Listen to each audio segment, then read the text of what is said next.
Hi friends, ఈరోజు మీకోసం కోపిష్టి boss మొగుడైతే part 5. మరి కథలోకి వెళ్తే, హైదరాబాద్ నగరం ఉలిక్కి పళ్ళేచింది. సాధారణంగా ప్రజలు ఉదయాన్నే టీవీ ఆన్ చేసేది వార్తల కోసం, వాతావరణం కోసం. కానీ ఈరోజు అన్ని న్యూస్ ఛానల్స్లో ఒకే వార్త బ్రేకింగ్ న్యూస్గా స్క్రోల్ అవుతుంది. ఆ వార్త కార్పొరేట్ ప్రపంచాన్ని షేక్ చేస్తుంది. బ్రేకింగ్ న్యూస్: విక్రమాదిత్య రహస్య రాసలీలలు. ఫామ్ హౌస్లో పిఏతో రెడ్ హ్యాండెడ్గా దొరికిన యంగ్ టైకూన్. మరో ఛానల్లో ఆమె ఆస్తి కోసం అందాన్ని ఎరగా వేసిందా? వర్మ గ్రూప్స్ వారసురాలు అమూల్య వర్మ చీకటి ఒప్పందం. టీవీ స్క్రీన్ మీద విక్రమ్ ఫామ్ హౌస్ ఫోటోలు. నిన్న రాత్రి విక్రమ్ అమూల్యనెత్తుకొని వెళ్తున్న బ్లర్ వీడియో క్లిప్ ప్లే అవుతున్నాయి. వార్త వ్యాఖ్యాతలు తమదైన శైలిలో కథనాలు అల్లేస్తున్నారు. చూస్తున్నారు కదా దృశ్యాలు. ఒకప్పుడు భద్రశత్రులైన కుటుంబాలు. కానీ ఈరోజు విక్రమాదిత్య అమూల్య వర్మతో కలిసి ఫామ్ హౌస్లో రాత్రంతా గడిపారు. నిన్ననే ఆమె తన తండ్రి ఆస్తిని విక్రమ్ కంపెనీకి రాసిచ్చింది. ఈరోజు ఆమె విక్రమ్ పడగదిలో తేలింది. దీన్ని బట్టి ఏమర్థమవుతుంది? ఆస్తిని కాపాడుకోవడానికి ఈ అమ్మాయి దిగజారిందా, లేక విక్రమ్ ఆమెను లొంగదీసుకున్నాడా? ఈ వార్త దావానంలా వ్యాపించింది. సోషల్ మీడియాలో మీమ్స్, ట్రోల్స్ మొదలయ్యాయి. అమూల్య క్యారెక్టర్ని బజారుకీడ్చే కామెంట్స్ వరదల వస్తున్నాయి. గాయత్రీదేవి తన లివింగ్ రూమ్లో కూర్చొని టీవీ చూస్తుంది. ఆమె చేతిలో కాఫీ కప్పు ఉంది. ముఖంలో ఒక పైశాచికమైన తృప్తి. చూసావా విక్రమ్, నువ్వు ఆమెను కాపాడాలనుకున్నావు, కానీ సమాజం ఆమెను బతకనివ్వదు. ఇప్పుడు ఆ మొహం ఎత్తుకొని తిరగలేదు, నీ పక్కన నిలబడలేదు. నువ్వే ఆమెను అసహించుకొని గెంటేస్తావు అని నవ్వుకుంది. బయట జరుగుతున్న ఈ ప్రళయం గురించి లోపల ఉన్న ఇద్దరికి తెలియదు. ఆ గదిలో ప్రశాంత ఉంది. అమూల్య ఇంకా నిద్రపోతుంది. మందుల ప్రభావం వల్ల ఆమెకు గాఢ నిద్ర పట్టింది. విక్రమ్ సోఫాలో పడుకుని నిద్రలేచాడు. అతను లేచి అమూల్య వైపు చూశాడు. ఆ ముఖం మీద ప్రశాంతత చూసి అతనికి హాయిగా అనిపించింది. ఇంత ప్రశాంతంగా ఆమెను చూసి ఎంతకాలమైంది అనుకున్నాడు. అతను ఫ్రెష్ అయ్యి కిచెన్లోకి వెళ్ళి కాఫీ పెట్టుకున్నాడు. పనివాళ్ళు ఇంకా రాలేదు. 2 కప్పుల కాఫీ తీసుకుని బెడ్రూమ్కి వచ్చాడు. అమూల్య కదిలింది, కళ్ళు తెరిచింది. గాయాల నొప్పి ఆమెను బాధ పెడుతూ ఉన్నా ఎదురుగా విక్రమ్ కాఫీతో నిలబడి ఉండటం ఆమెకు ఒక కలలా అనిపించింది.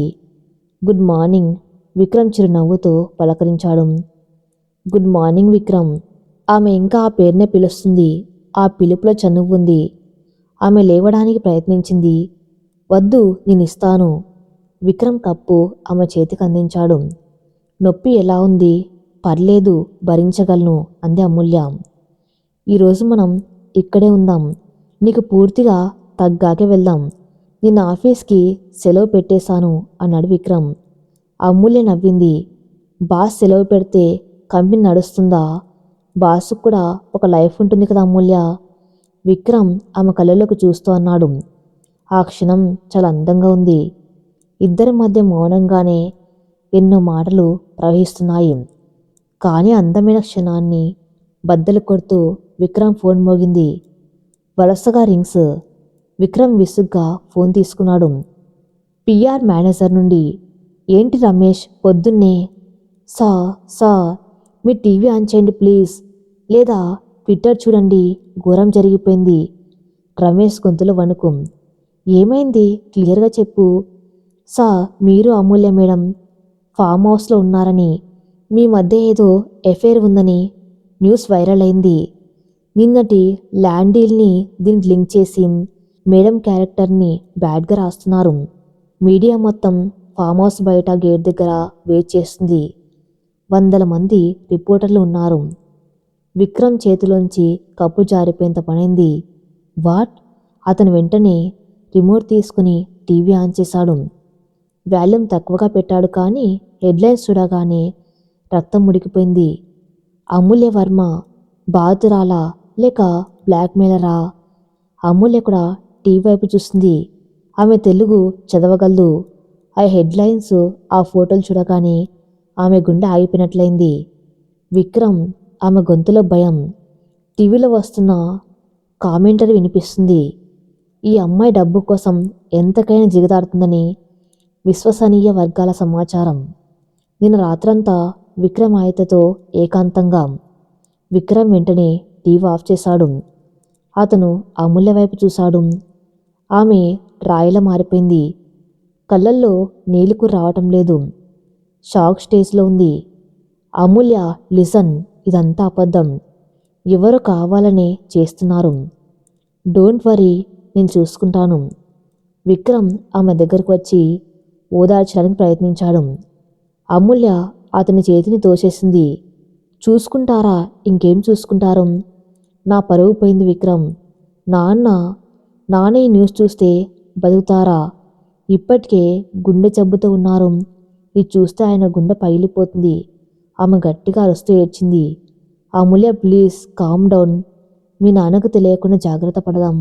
నేను ఇప్పుడే హాస్పిటల్కి మనుషుల్ని పంపిస్తాను. అక్కడ టీవీ ఆన్ చేయకుండా చూస్తాను. విక్రమ్ ఫోన్ తీసుకొని ఆర్డర్స్ పాస్ చేయడం మొదలుపెట్టాడు. కానీ నష్టం అప్పటికే జరిగిపోయింది. ఆ ఫామ్ హౌస్ బయట గేట్ దగ్గర మీడియా గోల చేస్తుంది. విక్రమాదిత్య బయటకు రావాలి, నిజం చెప్పాలి. అమూల్య వర్మ సమాధానం చెప్పాలి. విక్రమ్ కిటికీలోంచి బయటకు చూశాడు. డ్రోన్ కెమెరాలు ఫామ్ హౌస్ మీద గుర్తున్నాయి. షట్, వీళ్ళు మన ప్రైవసీని కూడా వదలడం లేదు. అతను అమూల్య దగ్గరికి వచ్చాడు. మనం ఇక్కడి నుంచి వెళ్ళాలి, కానీ మెయిన్ గేట్ నుంచి వెళ్ళలేం. వెనుక దారి ఉంది, పద అన్నాడు. నేను రాను, అమూల్య మొండిగా అంది. నేను తప్పు చేయలేదు, దొంగల ఎందుకు పారిపోవాలి? వాళ్ళ ముఖం మీద అడుగుతాను అంటూ లేవబోయింది. పిచ్చిదానా, ఆగు. విక్రమ్ ఆమెను పట్టుకున్నాడు. ఈ సినిమా కాదు, బయట ఉన్నది మీడియా కాదు, రాబందులు. నువ్వు బయటకు వెళ్తే వాళ్ళు అడిగే ప్రశ్నలు నిన్ను చంపేస్తాయి. రాత్రి ఏం చేశారు, ఎంత తీసుకున్నావు అని అడుగుతారు. ఆ మాటలు నువ్వు తట్టుకోగలవా? నన్ను నమ్ము, వెనకదారి నుంచి వెళ్దాం. అమూల్య విక్రమ్ కళ్ళల్లో ఉన్న ఆవేదనను చూసింది. అతను తన కోసమే భయపడుతున్నాడు. ఆ మౌనంగా తల ఊపింది. రఘునందవర్మ వార్డులో టీవీ లేదు, కానీ పక్క బెడ్ పేషెంట్ ఫోన్లో న్యూస్ చూస్తున్నాడు. వాల్యూమ్ గట్టిగా ఉంది. రఘునందన్ వర్మ కూతురు అమూల్య విక్రమ్ ఆయతతో. ఆ మాటలు రఘునందన్ చెవిలో పడ్డాయి. ఆయన ఉలిక్కిపడి లేచారు. ఏమంటున్నారు? ఎవరి గురించి? ఆ పక్క వ్యక్తి ఫోన్ చూపించాడు. అందులో అమూల్య ఫోటో, పక్కన secret affair and tag line. Raghunandan గారికి ఊపిరి అందలేదు. గుండెలో భారం పెరిగింది. నా కూతురు, నా బంగారు తల్లి, ఇలాంటి నింద పడాలా? దేవుడా, నన్నెందుకు బతికించావు? ఈ వార్త వినడానికా? ఆయన ఛాతి పట్టుకుని విలవిల్లాడారు. నర్స్, డాక్టర్, పక్క వాళ్ళు అరిచారు. డాక్టర్లు పరిగెత్తుకుంటూ వచ్చారు. రఘునందన్ గారికి మళ్ళీ హార్ట్అటాక్. విక్రమ్ తన కార్ని వెనక ఉన్న అడవి దారి గుండా పోనిచ్చాడు. మీడియా కంట పడకుండా మెయిన్ రోడ్డుకి వచ్చాడు. అమూల్య సీట్లో ముడుచుకొని కూర్చుంది. ఆమె చేతిలో విక్రమ్ ఇచ్చిన ట్రస్ట్ ఫైల్ ఉంది. ఈ కాగితం కోసం జనాలు నన్ను ఆడిపోసుకుంటున్నారు. విక్రమ్, నాకు ఈ ఆస్తి వద్దు, ఏమి వద్దు, నా పరువు నాకు కావాలి అని కన్నీళ్లు పెట్టుకుంది. విక్రమ్ డ్రైవింగ్ చేస్తూనే ఆమె చెయ్యి పట్టుకున్నాడు. నీ పరువు పోలేదు అమూల్య. బురద చల్లిన వాళ్లే దాన్ని తుడుచుకునేలా చేస్తాను. ఈ న్యూస్ వెనక మా అమ్మ ఉందని నాకు తెలుసు, కానీ ఈసారి ఆమెను వదలను. ఆమె నా తల్లి కావచ్చు, కానీ నిన్ను అవమానించినందుకు ఆమెకు శిక్ష తప్పదు. కారు సిటీలోకి ఎంటర్ అయింది. నేరుగా అమూల్య ఇంటికి వెళ్దామనుకున్నారు. కానీ విక్రమ్కి హాస్పిటల్ నుండి ఫోన్ వచ్చింది. సార్, రఘునందన్ గారికి మళ్ళీ అటాక్ వచ్చింది, కండిషన్ క్రిటికల్. అమూల్య మాట వినగానే గట్టిగా అరిచింది. నాన్న. విక్రమ్ కార్ని హాస్పిటల్ వైపు తిప్పాడు. వేగంగా డ్రైవ్ చేస్తున్నాడు. అమూల్య, ధైర్యంగా ఉండు, ఆయనకేం కాదు. కాదు విక్రమ్, ఆయన న్యూస్ చూసి ఉంటారు, అందుకే అంత నా వల్లే. నేను మీతో రాకూడదు, నేను చనిపోవాలి. ఆమె పిచ్చిదాన్లా కొట్టుకుంటుంది. హాస్పిటల్ ముందు మీడియా ఇంకా రాలేదు. విక్రమ్ కార్ని ఎమర్జెన్సీ ఎంట్రన్స్ దగ్గర ఆపాడు. అమూల్య పరుగున లోపలికి వెళ్ళింది. ఐసీయూ బయట డాక్టర్లు ఉన్నారు. డాక్టర్, మా నాన్న. డాక్టర్ తలదించుకున్నారు. సారీ అమూల్య, మేము చాలా ట్రై చేశాం, కానీ ఆయన బాడీ షాక్ని తట్టుకోలేకపోయింది. Is no more. ఆ క్షణం ప్రపంచం స్తంభించకపోయింది. అమూల్య కాళ్ళ కింద భూమి కంపించింది. ఆమె చెవుల్లో ఆ మాట మళ్ళీ మళ్ళీ వినిపిస్తుంది. No more, no more. ఆమె ఏడవలేదు, అరవలేదు. అలాగే రాయిలా నిలబడిపోయింది. వెనుక వచ్చిన విక్రమ్ కూడా ఆగిపోయాడు. తను ఆలస్యమయ్యాడు. రఘునందన్ వర్మని కాపాడలేకపోయాడు. అమూల్య నెమ్మదిగా ఐసీయూ డోర్ వైపు నడిచింది. లోపలికి వెళ్ళింది. మంచం మీద రఘునందన్ వర్మ నిర్జీవంగా పడుకుని ఉన్నారు. ఆయన కళ్ళు సగం తెరిచి ఉన్నాయి. ఆ కళ్ళల్లో చివరి క్షణంలో అనుభవించిన వేదన కనిపిస్తుంది. అమూల్య వెళ్ళి ఆయన మీద పడింది. నాన్న, లే నాన్న, నేను వచ్చాను. నీ అమూల్య వచ్చింది. చూడు, విక్రమ్ మన ఆస్తిని తిరిగిచ్చేశారు. మనం హాస్పిటల్ కడదాం నాన్న, లే. ఆమె అర్థనాదాలు హాస్పిటల్ గోడలను బద్దలు కొడుతున్నాయి. విక్రమ్ బయట నిలబడి చూస్తున్నాడు. అతని కళ్ళలో నుండి కన్నీళ్లు ఆగటం లేదు. దీనంతటికి కారణం నేను, మా అమ్మ, మా కుటుంబం. అతనిలో పశ్చాత్తాపం అగ్నిపర్వతంలో మారుతుంది. అంతలో అక్కడ మీడియా వాళ్ళు వచ్చేశారు. కెమెరాలు ఆన్ చేశారు. అమూల్య గారు, మీ నాన్నగారి మరణానికి కారణం మీరేనా? మీ ఎఫైర్ వల్లే ఆయన చనిపోయారా? ఒక రిపోర్టర్ మైక్ని అమూల్య ముఖం దగ్గర పెట్టి అడిగారు. ఆ సమయంలో కూడా వాళ్ళకి వార్త కావాలి. అమూల్య తల ఎత్తింది. ఆమె కళ్ళల్లో ఇప్పుడు దుఃఖం లేదు, ఒక రౌద్రం ఉంది. ఆమె ఆ మైక్ని లాక్కొని విసిరగొట్టింది. బయటకు వెళ్ళండి, అందరు బయటకు వెళ్ళండి అని గర్జించింది. విక్రమ్ లోపలికి వచ్చి రిపోర్టర్లను కాలర్ పట్టుకుని బయటకు గెంటాడు. గెట్ అవుట్, ఇంకొకరు లోపలికి వస్తే చంపేస్తాను. విక్రమ్ అరుపుకి హాస్పిటల్ మొత్తం వణికిపోయింది.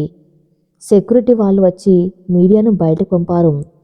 విక్రమ్ అమూల్య దగ్గరకు వచ్చాడు. ఆమె భుజం మీద చేయి వేయబోయాడు. అమూల్య అతని చేతిని విదిలించుకుంది. ఆమె చూపులు అతని గుండెను చీల్చిలా ఉన్నాయి. నన్ను ముట్టుకోకండి విక్రమాదిత్య. ఆమె గొంతులో మంచు గడ్డకట్టినంత చల్లదనం ఉంది. అమూల్య, నేను. చాలు, మీ కుటుంబం మా పాలిట మృత్యువు. మా నాన్న ఆస్తిని మీ నాన్న లాక్కున్నారు. ఇప్పుడు మా నాన్న ప్రాణాన్ని మీ అమ్మ తీసింది. నా పరువుని మీరు తీశారు. మా కుటుంబం మొత్తం నాశనమైంది. సంతోషమే కదా? అమూల్య, నన్ను నమ్ము. నేను అలా జరగాలని కోరుకోలేదు.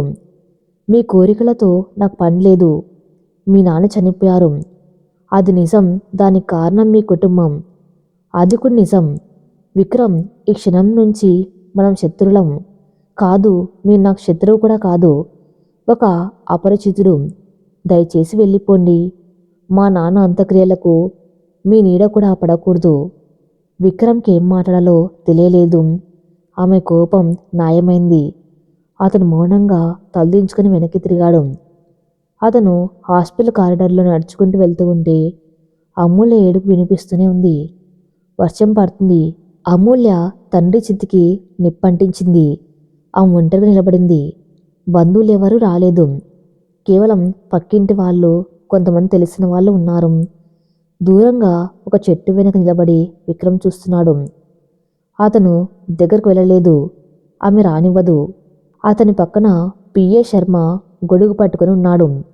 సార్, వెళ్దామా? లేదు శర్మ, ఆ మంట అయిపోయేదాకా నేనిక్కడే ఉంటాను. ఆ మంటలో కాలిపోతుంది ఆమె తండ్రి శరీరం మాత్రమే కాదు, నా ప్రశాంత కూడా. అంతలో అక్కడ ఒక నల్లటి కారు ఆగింది. అందులోంచి ఒక వ్యక్తి దిగాడు. విక్రమ్ కళ్ళు ఆశ్చర్యంగా పెద్దవయ్యాయి. రిషి. అమెరికా వెళ్ళాలని చెప్పిన రిషి వార్త వినగానే ఫ్లైట్ క్యాన్సిల్ చేసుకుని వెనక్కి వచ్చాడు. లేదా అసలు వెళ్ళలేదా? రిషి పరుగున అమూల్య దగ్గరకు వెళ్ళాడు. వర్షంలో తడుస్తున్న అమూల్యని తన గొడుగు కిందకు తీసుకున్నాడు. ఆమె రిషిని చూడలేదు. రిషి అని అతన్ని గట్టిగా హత్తుకుని ఏడ్చింది. రిషి ఆమెను ఓదార్చాడు. నేనున్నాను అమూల్య, నేను వెళ్ళలేదు. నిన్ను వదిలి ఎక్కడికి వెళ్ళను. ఆ దృశ్యం చూస్తున్న విక్రమ్కి గుండెలో నొప్పి. తన స్థానంలో రిషి ఉన్నాడు. అమూల్య కన్నీళ్లు తుడిచే అర్హత రిషికి మాత్రమే ఉంది. తను ఆ అర్హతను కోల్పోయాడు. నేను ఓడిపోయాను శర్మ, పూర్తిగా ఓడిపోయాను అని విక్రమ్ కారులోకి ఎక్కి వెళ్ళిపోయాడు. కానీ వెళ్లే ముందు విక్రమ్ కళ్ళల్లో ఒక నిశ్చయం కనిపించింది. అమూల్య, నీ నాన్నను నేను బతికించలేకపోయాను, కానీ నీకు జరిగిన అన్యాయానికి ప్రతీకారం తీర్చుకుంటాను. ఆ న్యూస్ స్ప్రెడ్ చేసిన వాళ్ళని, దానికి కారణమైన మా అమ్మని ఎవరిని వదలను. నా ప్రేమను నువ్వు ద్వేషించినా పర్లేదు, కానీ నీకు న్యాయం జరగాలి. అమూల్య తండ్రి చితిమంటల్లో ఆమె పాత జీవితం కాలిపోయింది. ఇప్పుడు ఆమె ఒంటరి కాదు, రిషి తోడున్నాడు. కానీ విక్రమ్, అతనిప్పుడు తన సొంత తల్లితో యుద్ధం చేయాలి. అమూల్య ఇల్లు, ఆ చిన్న గదిలో ఇప్పుడు భయంకరమైన నిశ్శబ్దం ఉంది. గోడకు వేలాడదీసిన రఘునందన్ వర్మ ఫోటోకి వేసిన పూలమాల వాడిపోతుంది. ఆ ఫోటోలో ఆయన నవ్వుతున్నారు, కానీ ఆ నవ్వుని శాశ్వతంగా మాయం చేసింది ఈ లోకం. అమూల్య ఫోటో ముందే కూర్చుని ఉంది. ఆమె కళ్ళల్లో కన్నీళ్ళు ఇంకిపోయాయి. ఏడ్చి ఏడ్చి కనుగుడ్లు లోపలికి పీకపోయాయి. ఆమె చేతిలో నాన్న వాడే పాత కళ్ళద్దాలు ఉన్నాయి. వాటిని తడుముతూ శూన్యంలోకి చూస్తుంది. రిషి ఆమె పక్కనే నీళ్ళ మీద కూర్చుని ఉన్నాడు. చేతిలో అన్నం ప్లేటు ఉంది. అమూల్య, ప్లీజ్ 2 ముద్దలు తిను. నిన్నటి నుంచి మంచినీళ్ళు కూడా ముట్టుకోలేదు. ఇలాగే ఉంటే నువ్వు కూడా. రిషి గొంతు వణికింది. ఆ మాట పూర్తి చేయలేకపోయాడు. అమూల్య నెమ్మదిగా తల తిప్పి రిషి వైపు చూసింది. నేను కూడా చచ్చిపోతేనే మంచిది కదా రిషి, నాన్న దగ్గరికి వెళ్ళిపోతాను. ఈ నరకం నాకొద్దు అంది నిర్లిప్తంగా. అమూల్య, పిచ్చి మాటలు మాట్లాడకు. రిషి ప్లేట్ పక్కన పెట్టి ఆమె చేతులు పట్టుకున్నాడు. అంకుల్ పోయారు, అది నిజం. ఆ బాధని నేను తీసివేయలేను. కానీ ఆయన కోరుకునేది నీ మరణం కాదు, నీ గెలుపు. వాళ్ళు నిన్ను ఓడించాలని చూస్తున్నారు. ఇప్పుడు నువ్వు ఓడిపోతే వాళ్ళు గెలిచినట్లే కదా. వాళ్ళెవ్వరు రిషి? అమూల్య కలలో సడన్గా ఒక మెరుపు. విక్రమాదిత్య, అతని తల్లి, ఈ సొసైటీ అందరు కలిసే కదా నాన్ని చంపేశారు. ఆ న్యూస్ ఛానల్స్, ఆ తప్పుడు రాతలు, అవే కదా నాన్న గుండె ఆగిపోయేలా చేశాయి. ఇది సహజ మరణం కాదు రిషి, ఇది హత్య, సామూహిక హత్య. ఆమె గొంతులో అంతకు ముందు లేని కాఠిన్యం ధ్వనించింది. దుఃఖం ఇప్పుడు కోపంగా మారుతుంది. నేను చనిపోను రిషి, బతుకుతాను. నా తండ్రి చావుకు కారణమైన ప్రతి ఒక్కరిని కోర్టు ముందు దోషులుగా నిలబెట్టే వరకు బ్రతుకుతాను. నా పరువు తీసిన వాళ్ళ పరువుని బజార్లో పెట్టేదాకా బతుకుతాను అని ఆమె ప్రమాణం చేసినట్లుగా చెప్పింది. రిషి ఆమెను చూసి ఆశ్చర్యపోయాడు. అమూల్యలో ఇంత కసి ఎప్పుడు చూడలేదు. నేను నీకు తోడుగా ఉంటాను అమూల్య, కానీ ముందు నువ్వు శక్తి తెచ్చుకోవాలి. తిను అని అన్నం కలిపి ఆమె నోటి దగ్గర పెట్టాడు. అమూల్య యాంత్రికంగా నోరు తెరిచింది. అన్నం తింటున్నప్పుడు ఆమె కళ్ళ నుండి మళ్ళీ నీళ్లు జారాయి. కానీ ఈసారి అవి నిస్సహాయతతో వచ్చినవి కాదు, సంకల్పంతో వచ్చినవి. రాత్రి 9 గంటలు ఇల్లంతా నిశ్శబ్దంగా ఉంది. గాయత్రీదేవి డైనింగ్ టేబుల్ దగ్గర కూర్చుని ఉన్నారు. ఆ ముఖంలో కొంచెం ఆందోళన ఉంది. విక్రమ్ ఇంకా ఇంటికి రాలేదు. ఫోన్ స్విచ్ ఆఫ్ వస్తుంది. వీడెక్కడికి వెళ్ళాడు? ఆ అమ్మాయి దగ్గరికి వెళ్ళాడా? అంత్యక్రియలు అయిపోయాయి కదా, ఇంకా అక్కడ ఏం పని? ఆమెలో అసహనం. సరిగ్గా అప్పుడే మెయిన్ డోర్ దబీమని తెరుచుకుంది. విక్రమ్ లోపలికి వచ్చాడు. అతని బట్టలు చిందరవందరంగా ఉన్నాయి. కళ్ళల్లో నిప్పులు ఉన్నాయి. జుట్టు చెదిరిపోయి ఉంది. అతను నేరుగా డైనింగ్ హాల్ వైపు వచ్చాడు. విక్రమ్, ఎక్కడికి వెళ్ళావు? ఎంత టైం అయిందో తెలుసా? గాయత్రీదేవి లేచి అడిగింది. విక్రమ్ సమాధానం చెప్పలేదు. అతను డైనింగ్ టేబుల్ దగ్గరకు వచ్చి దాని మీద ఉన్న ఆహార పదార్థాలన్నింటినీ ఒక తోపుతో కింద పడేశాడు. గాజు గిన్నెలన్నీ పగిలి ముక్కలు ముక్కలయ్యాయి. విక్రమ్, పిచ్చి పట్టిందా? గాయత్రీదేవి అరిచింది. అవును, పిచ్చి పట్టింది. నీ కొడుక్కి పిచ్చి పట్టింది. ఎందుకంటే వాడి తల్లి ఒక హంతకురాలు కాబట్టి. విక్రమ్ గట్టిగా గర్జించాడు. అతని గొంతు ఆ ఇల్లు మొత్తం ప్రధ్వనించింది. పనివాళ్ళు భయంతో దాక్కున్నారు. గాయత్రీదేవి షాక్ అయింది. ఏంటి, నన్ను హంతకురాలంటావా? ఆ ముసలివాడు గుండె ఆగి చేస్తే నాకేంటి సంబంధం? విక్రమ్ ఆమె దగ్గరకు నడుచుకుంటూ వచ్చాడు. ఆమె కళ్ళల్లోకి సూటిగా చూశాడు. ఆ గుండె ఆగడానికి కారణం నువ్వు సృష్టించిన ఆ తప్పుడు వార్త కదా. ఆ ఛానల్స్కి డబ్బులిచ్చి అమ్ముల గురించి చెత్తగా రాయించింది నువ్వే కదా. ఆ విషయం నాకు తెలియదు అనుకుంటున్నావా? ఆ ఛానల్ హెడ్ నా కాళ్ళ దగ్గర పడి నిజం చెప్పాడు. గాయత్రీదేవి ముఖం పాలిపోయింది. దొరికిపోయానన్న భయం. విక్రమ్ విను, నేను మన ఫ్యామిలీ పరువు కోసం. పరువా? విక్రమ్ వికారంగా నవ్వాడు. నీ వల్ల ఈరోజు నా పరువు పోయింది. ఒక అమాయకురాల్ని బలి తీసుకున్నావు. ఆమె తండ్రిని చంపేశావు. ఇప్పుడు అమూల్య అనాథయింది. దానికి కారణం నువ్వు. నువ్వు నా తల్లి అని చెప్పుకోవడానికి నాకు అసహ్యం వేస్తుంది. విక్రమ్ గాయత్రీదేవి చెయ్యెత్తి కొట్టబోయింది. విక్రమ్ ఆమె చేతిని గాల్లోనే పట్టుకున్నాడు. ఆ రోజులు పోయాయమ్మా. నేను చిన్నపిల్లవాణ్ణి కాదు. ఈ రోజుతో మన మధ్య ఉన్న తల్లి కొడుకుల బంధం తెగిపోయింది. గాయత్రీదేవి నమ్మలేకపోతుంది. ఏం మాట్లాడుతున్నావు విక్రమ్? నిజమే మాట్లాడుతున్నాను. ఈ ఇల్లు నీది, ఈ ఆస్తులు నీవే. ఇవే కదా నీకు ముఖ్యం. ఉంచుకో. నేను ఈ ఇంట్లో ఒక క్షణం కూడా ఉండను. నా ఊపిరున్నంత వరకు నీ ముఖం చూడను అని చెప్పి విక్రమ్ వెనక్కి తిరిగాడు. విక్రమ్ ఆగు. ఒక దిక్కుమాలిన దానికోసం కన్న తల్లిని వదిలేస్తావా? ఆమె వెనక నుండి అరిచింది. విక్రమ్ ఆగిపోయాడు. వెనక్కి తిరగకుండానే సమాధానం చెప్పాడు. ఆమె దిక్కులేంది కాదమ్మా. ఆమెకు నేనున్నాను. ఆమెకు తెలియకపోవచ్చు. ఆమె నన్ను ద్వేషించవచ్చు. కాన్న ప్రాయశ్చిత్తం ఆమెను కాపాడమే. గుడ్ బై మిస్సెస్ గాయత్రీదేవి అని చెప్పి విక్రమ్ ఆ రాజభవనాన్ని వదిలి చీకట్లోకి నడిచిపోయాడు. గాయత్రీదేవి అక్కడే కూలబడిపోయింది. తన గెలుపు ఓటమిగా మారడాన్ని ఆమె జీర్ణించుకోలేకపోతుంది. విక్రమాదిత్య ఆఫీస్లో ఉన్నాడు. అతను రాత్రి ఇంటికి వెళ్ళలేదు. ఆఫీస్లోనే పడుకున్నాడు. ఉదయం 8 గంటలకే తన లీగల్ టీంని, పిఆర్ టీంని పిలిపించాడు. కాన్ఫరెన్స్ రూమ్లో సీరియస్గా మీటింగ్ జరుగుతుంది. Listen everyone. విక్రమ్ గొంతులో అధికారం ఉంది. ఈ రోజు నుంచి మన కంపెనీ పాలసీ మారుతుంది. ఫస్ట్ థింగ్, ఆ న్యూస్ ఛానల్ టీవీ 24 మీద పరువు నష్టం దావా వేయాలి. 100 కోట్లు. వాళ్ళు బేషరతుగా క్షమాపణ చెప్పాలి. అమూల్య వర్మ గురించి రాసిన ప్రతి వార్తని వెనక్కి తీసుకోవాలి. లాయర్ ఆశ్చర్యపోయాడు. సార్, కానీ ఆ న్యూస్ లీక్ అయింది. మన స్పోర్ట్సెస్ నుంచే కదా. ఇప్పుడు కేసు వేస్తే మనకి రిస్క్ ఏమో. I don't care. విక్రమ్ బల్లగుద్దాడు. సోర్స్ ఎవరైనా సరే, తప్పు రాసింది మీడియా. వాళ్ళు మూల్యం చెల్లించాలి. అండ్ సెకండ్ థింగ్, అమూల్య వర్మకి చెందిన కృష్ణ ల్యాండ్స్ ట్రస్ట్ డీడ్ని అఫీషియల్గా అనౌన్స్ చేయండి. ఆమె ఆస్తిని మనకు అమ్మలేదు. అది చారిటీ కోసం ఇచ్చిందని, ఆమె దానికి చైర్మన్ అని ప్రెస్ నోట్ రిలీజ్ చేయండి. ఆమె క్యారెక్టర్ మీద పడ్డ మచ్చని తుడిచేయాలి. Okay sir, will do it. And last thing, Vikram గొంతు తగ్గించాడు. గాయత్రీదేవి గారికి కంపెనీ లేకపోయి ఎలాంటి అధికారాలు లేవు. ఆమె సంతకం చెల్లదు.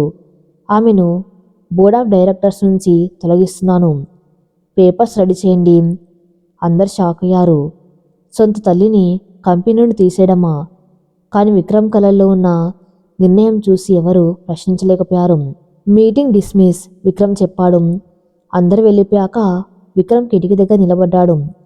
అమూల్య, నీకు జరిగిన అన్యాయానికి ఇదే నా మొదటి సమాధానం. ఇంకా ఉంది.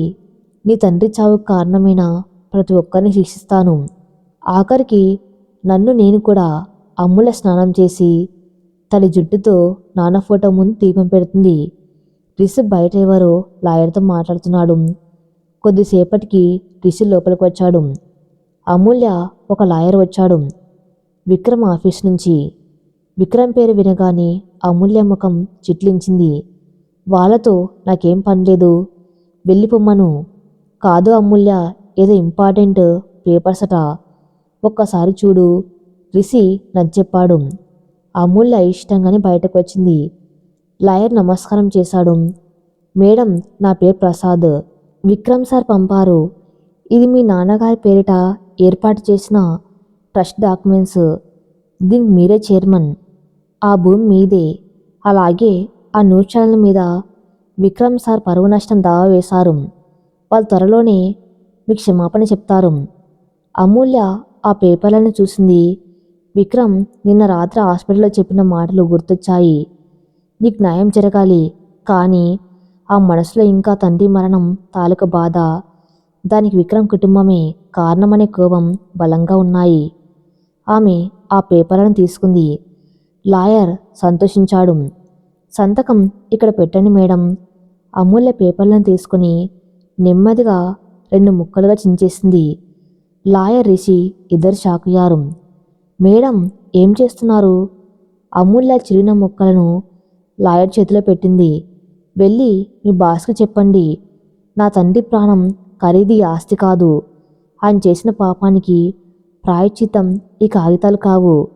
నాకు ఈ ట్రస్ట్ వద్దు, ఆయన దయాదాక్షిణ్యాలు వద్దు. నా తండ్రి చనిపోయారు, కాన్న ఆత్మాభిమానం చావలేదు. ఇకపై నన్ను కాంటాక్ట్ చేయడానికి ట్రై చేస్తే పోలీసులకు కంప్లైంట్ ఇస్తాను. అమూల్య రిషి వారించబోయాడు. రిషి, నువ్వు కూడా వాళ్ళ పక్షమేనా? అమూల్య కోపంగా చూసింది. రిషి మౌనంగా ఉండిపోయాడు. లాయర్ భయపడి వెళ్ళిపోయాడు. అమూల్య లోపలికి వెళ్ళి తలుపు వేసుకుంది. రిషి బయట నిలబడి ఆలోచిస్తున్నాడు.